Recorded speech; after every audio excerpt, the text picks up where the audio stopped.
What would you do if the person everyone in your family dismissed as worthless turned out to be the only one who truly saw your worth? This is the story of my grandmother, the woman my entire family mocked, ignored, and treated as a burden. The woman they thought had nothing to give. But when she passed away, her final act didn't just shock them, it destroyed everything they believed about themselves and about me. Before I begin, tell me in the comments where you're watching from. And if you've ever been the black sheep who proved everyone wrong, hit like and subscribe to Mortal Revenge. Trust me, this story will leave you stunned. My name is Claire. I'm 29 years old. And if you had asked my family about my grandmother Eleanor, they would have told you she was a poor, stubborn, useless old woman. She lived in a tiny, weathered house on the edge of town. The paint peeled like sunburnt skin, the roof sagged in places, and the floors creaked so loudly that you could tell which room someone was in without even looking. Her furniture looked like it belonged in a museum. Not a glamorous one, but the kind where everything smells of mothballs. To my parents, aunts, and uncles, that house was an embarrassment. They laughed at it during holidays, whispered about how tragic it was that she had let things fall apart, and joked that she probably couldn't even afford heat in the winter. But here's the truth they never understood. My grandmother wasn't poor by accident. She was poor by choice. While my father, James, obsessed over his BMW payments, and my mother, Patricia, maxed out credit cards trying to outdo her friends with designer handbags, my grandmother lived simply.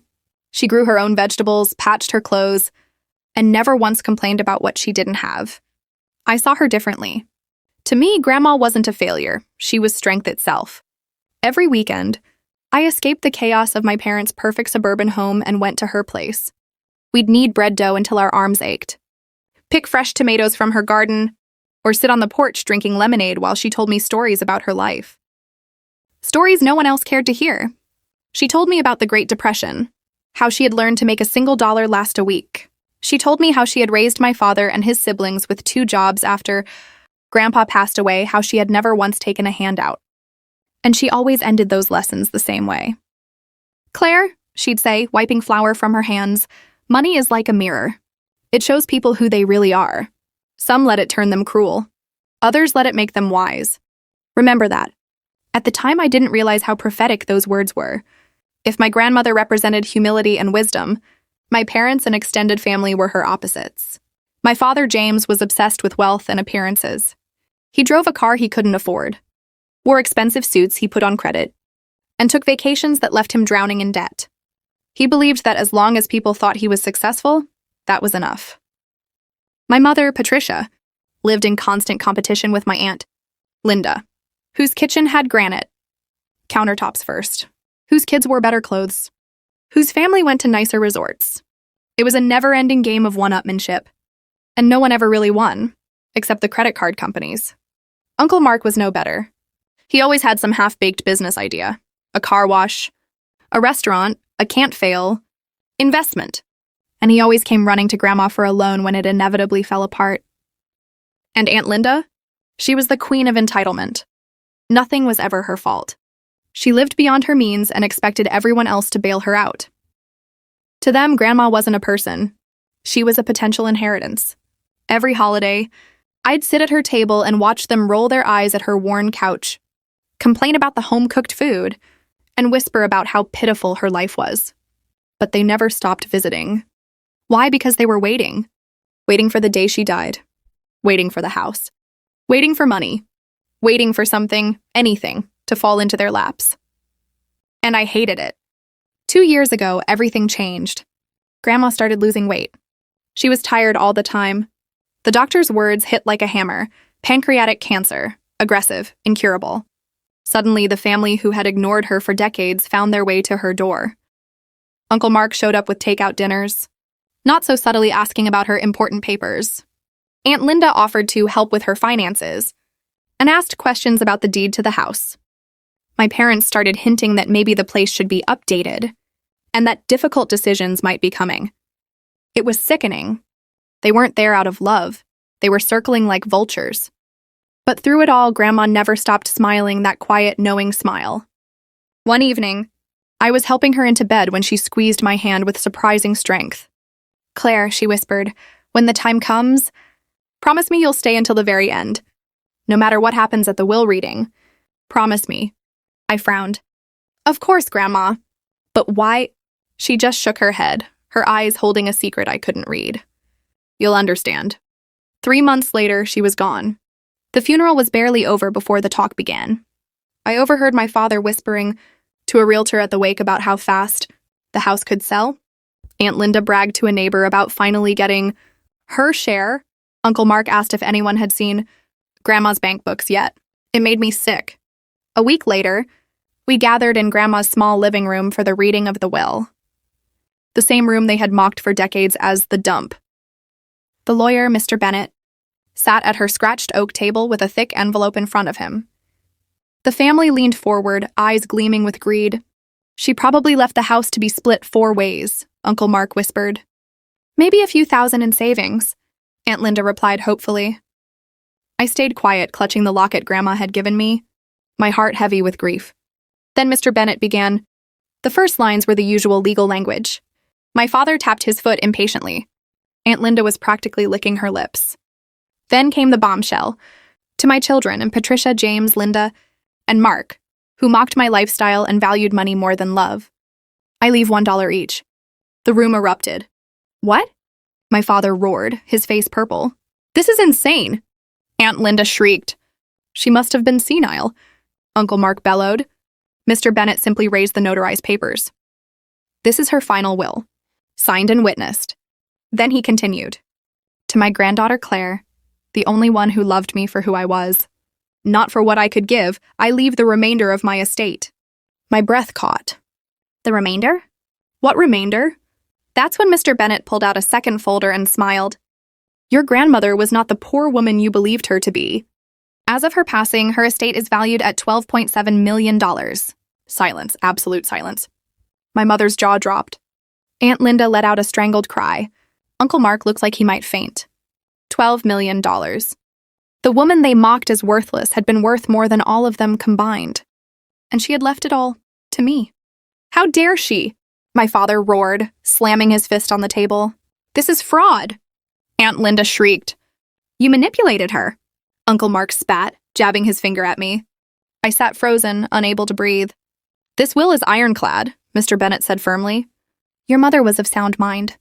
I have her medical records to prove it. My relatives stormed out one by one, muttering threats and curses.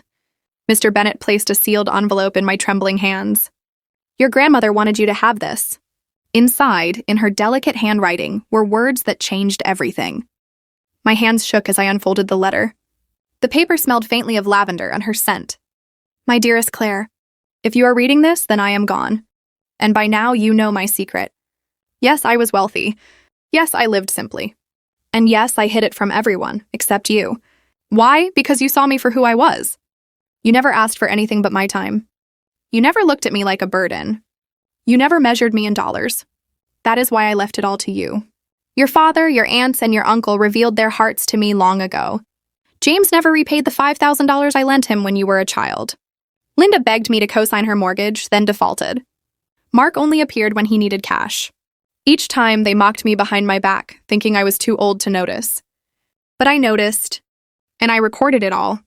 Claire, I have left documentation of every debt, every cruel word, every broken promise. If they try to fight you, and they will, let the truth speak for itself.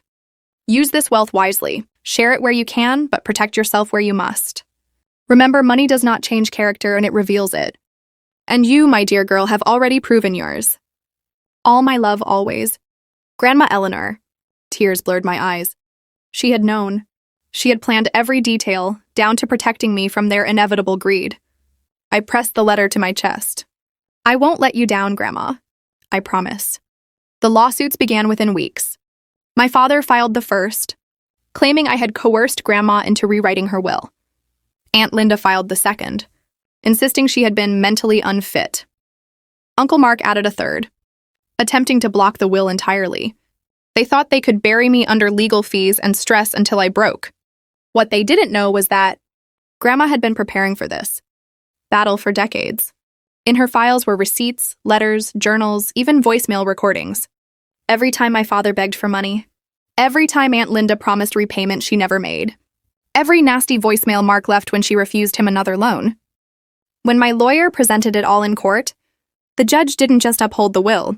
He scolded my family for wasting the court's time. This is one of the most thorough, well-documented estates I have ever seen, the judge said sternly. It is clear that Mrs. Thompson was not only competent, but highly organized. These lawsuits are baseless. Case dismissed. The gavel hit the desk. Just like that, their schemes collapsed. The humiliation on their faces was almost as satisfying as the victory itself. I thought the story ended there, but Grandma had one last surprise hidden in her files. It wasn't for me. It was for my cousins, the children of my greedy aunts and uncle. Grandma had set up a trust fund. Tuition, living expenses, and startup money, enough for each cousin to pursue college, vocational training, or a legitimate business. But there was one ironclad condition. The money could only be used for education or meaningful work. Not cars, not vacations. Not frivolous luxuries. She wrote in the trust document, "The sins of the parents should not punish the children. They deserve a chance to live with integrity, free from greed." When my father and the others learned about this, they completely unraveled. Their children would have more opportunities than they had ever provided, but they couldn't touch a penny of it themselves. Aunt Linda screamed at the lawyer until security had to escort her out of the office. Uncle Mark cursed so loudly that the secretary started crying. My father refused to speak at all, his silence more venomous than any words. Grandma's revenge was complete. It has been a year since the will was read. I live in Grandma's house now. I fixed the peeling paint, repaired the sagging roof, and refinished the old oak floors. But I left the garden exactly as it was. Every morning, I water the roses we planted together, and I feel her presence with me. I use part of the inheritance to pay off my student loans and set up a nonprofit foundation in her name, one that helps elderly people protect themselves from financial exploitation. I've met countless grandmothers and grandfathers who suffered the same fate as her, mocked, dismissed, treated as burdens, when in reality they carried decades of wisdom and sacrifice. My family? My father hasn't spoken to me in over 10 months. Aunt Linda sends venomous emails that I delete without opening. Uncle Mark pretends I don't exist when we pass in town. But I don't need their approval anymore. For the first time in my life, I feel free. Free from their greed. Free from their manipulation. Free from the endless chase for appearances and validation. And I have Grandma to thank for that. Yes, she left me millions. Yes, she left me property, stocks, and security. But those aren't the things I value most. What she really gave me was freedom. Freedom from toxic family dynamics. Freedom to live life on my terms. Freedom to help others without worrying if I'll be taken advantage of. Her final act revealed everyone's true character and gave me permission to walk away without guilt. She once told me, "The greatest revenge isn't fighting back. It's living well without them." Now, every time I sit in her garden and breathe in the scent of those roses, I realize she was right. That, not the money, was her ultimate gift. So that was my story. What would you do if the person your family dismissed as worthless turned out to be the only one who truly saw you? Tell me in the comments. I'd love to hear your experiences. And don't forget, like this video if you were shocked by what Grandma did. Subscribe to Mortal Revenge for more true stories of betrayal and justice. Hit the bell so you never miss the next twist. Because remember, sometimes the sweetest revenge isn't screaming or fighting. It's proving them wrong and living well without them. Until next time, this is Mortal Revenge, reminding you, karma always comes right on time.